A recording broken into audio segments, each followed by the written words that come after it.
Bonsoir tout le monde, je vous fais une vidéo intitulée Médias streaming, médias sociaux et liberté d'expression à l'heure actuelle, quand le quatrième pouvoir chute. Donc la télévision, les journaux, la radio et Internet.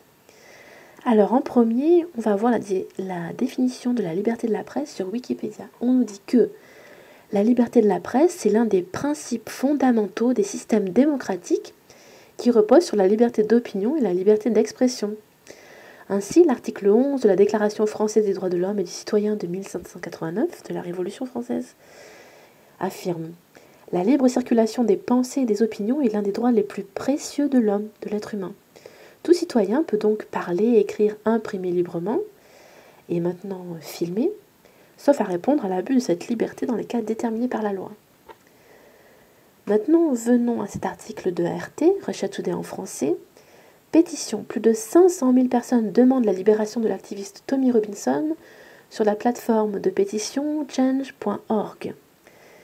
Donc, pour demander au Premier ministre britannique Theresa May sa libération, lui qui avait filmé donc le tribunal devant lequel se passait un procès lié au scandale des viols de Telford. Donc voilà, ça c'est une pétition qui a rassemblé énormément de signatures, plus de 500 000. Ça a été possible dans le monde anglophone, puisque les anglophones sont quand même rapides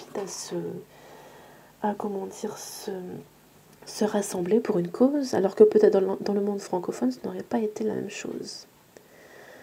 Ensuite, j'aborde un article de RFI dans lequel on parle du recul de la presse dans le monde et d'Internet. Plusieurs explications sont données par la rédactrice en chef de Reporters sans frontières. Donc 3 facteurs. D'abord, le cadre juridique qui se durcit, ce qui explique que la liberté de la presse recule en démocratie. Le cadre juridique se durcit au motif de la lutte contre le terrorisme. Donc le terrorisme qui est apparu il y a peu, société moderne. On se demande pourquoi. Voilà, allez voir peut-être les playlists de ma chaîne, entre autres. Et bien des dissidents donnent des explications très en détail là-dessus. Les législateurs autorisent ainsi par répercussion les écoutes de journalistes. C'est le cas de textes comme la Investigatory Powers Bill au Royaume-Uni ou la loi sur le renseignement en France, qui est passée il n'y a pas longtemps. Ensuite, RSF, Reporters sans frontières, observe un accroissement de la pression politique directe sur les titres de la presse. Par exemple en Finlande ou en Pologne,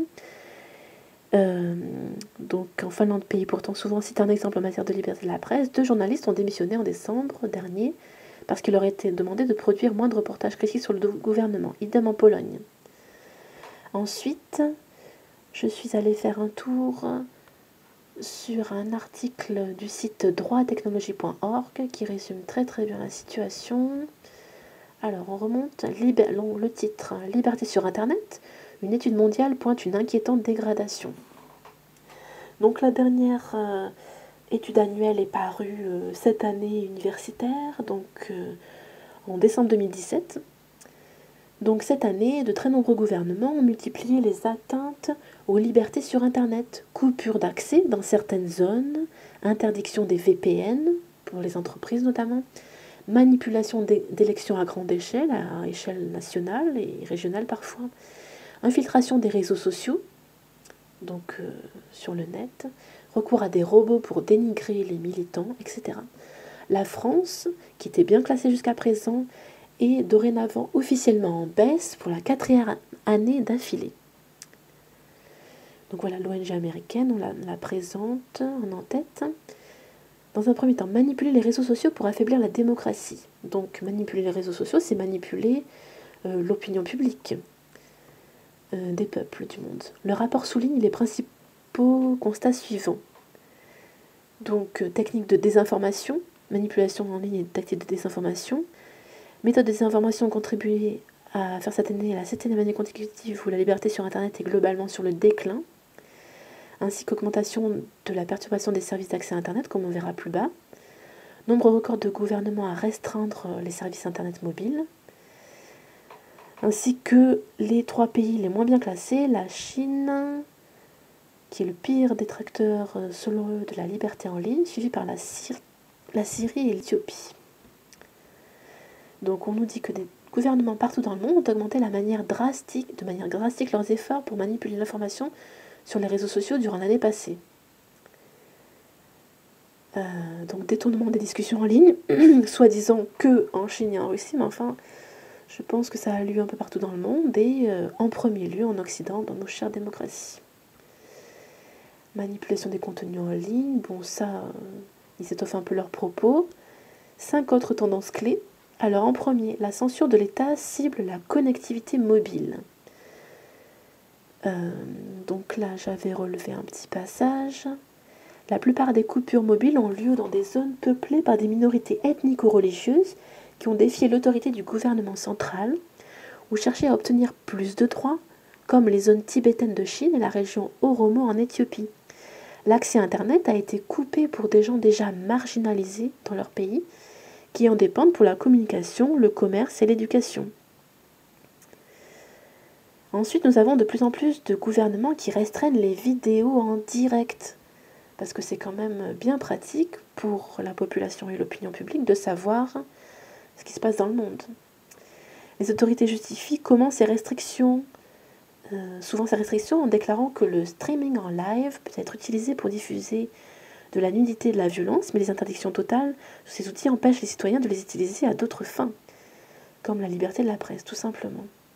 Parce qu'on ne peut pas se fier qu'à une seule source d'information, on a le droit quand même de savoir ce qui se passe grâce aux vidéos des youtubeurs, des membres des réseaux sociaux, voilà, des citoyens de chaque pays.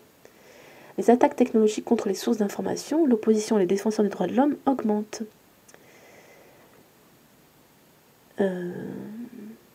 Alors, nous avons des cyberattaques, donc des attaques par Internet, qui deviennent de plus en plus communes, en partie à cause de la disponibilité croissante des technologies appropriées, donc qui deviennent de moins en moins chères. Donc c'est plus facile de réaliser des cyberattaques contre des profils, des sites, même des organisations qui seraient des défenseurs de la liberté d'expression et des défenseurs de nos droits les plus inaliénables. De nouvelles restrictions sur les réseaux virtuels privés, les VPN, donc ils sont utilisés à divers usages, y compris par des entreprises qui souhaitent que leurs salariés accèdent aux fichiers de l'entreprise à distance et en toute sécurité. Ils sont souvent utilisés dans des régimes autoritaires comme moyen de contourner la censure Internet et accéder à des sites bloqués. Donc ça pose un très gros problème aux gouvernements autoritaires, que l'on connaît très bien dans le monde, dans lesquels il n'y a pas d'informations ou presque sur ce qui se passe dans le monde, à peine sur leur propre pays, et les citoyens qui utilisent les réseaux virtuels privés accèdent en quelque sorte à l'information qui est interdite dans leur propre pays. Les attaques physiques contre les citoyens du net et les journalistes en ligne ont augmenté drastiquement. Donc le nombre de pays où les répercussions physiques, on ne les compte plus, ont lieu, on ne les compte plus. Les cibles les plus fréquentes sont les journalistes et blogueurs en ligne qui parlent de sujets sensibles ou de sujets qui ne sont pas autorisés par l'État, et les individus qui ont critiqué ou se sont moqués des institutions religieuses en place, enfin religieuses, politiques, etc. Des lois à géométrie variable. Le rapport relève une cassure avec les tendances des années précédentes et s'interroge. Il semblerait que dans de nombreux pays, les régulations Internet imposées ces dernières années ne s'appliquent en pratique qu'aux citoyens, tandis que les agents gouvernementaux peuvent les ignorer en toute impunité. Voilà, 60 pays passés en revue, donc je passe un peu. Si vous voulez y revenir, je mettrai le lien en dessous de ma vidéo. Des robots anti-activistes, alors ça a fait le tour des réseaux sociaux. Ils en ont parlé un petit peu à la télévision. En plus des commentateurs humains, on constate une augmentation des comptes automatisés, donc des robots, sur les réseaux sociaux afin de manipuler des discussions en ligne.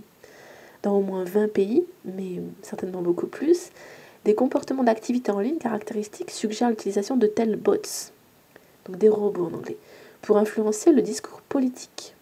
Des milliers, voire plus j'imagine, l'ordre de grandeur ne doit pas être le même officieusement et officiellement, des milliers de faux profils et de faux noms peuvent être déployés en un clic, programmés avec des algorithmes pour viser certains médias ou mots-clés. Ils parviennent à noyer la dissidence, et les tentatives de lancement d'actions collectives en ligne. Les bots peuvent aussi être utilisés pour salir les opposants du régime et promouvoir le sectarisme. Donc nous avons l'exemple de quelques pays qui sont apparemment moins démocratiques que d'autres. Enfin, vu où on en est, je pense que on n'en est pas loin. Voilà. Donc j'espère avoir fait un petit tour des sites qui en parlent à l'heure actuelle, sachant que beaucoup de dissidents français actuellement subissent des procès à répétition, du harcèlement à répétition. En fait, c'est même plus du harcèlement tout seul. Voilà, et je pense qu'il faudra en parler plus, partager les informations, surtout par vidéo, par forum. Voilà, à bientôt, au revoir.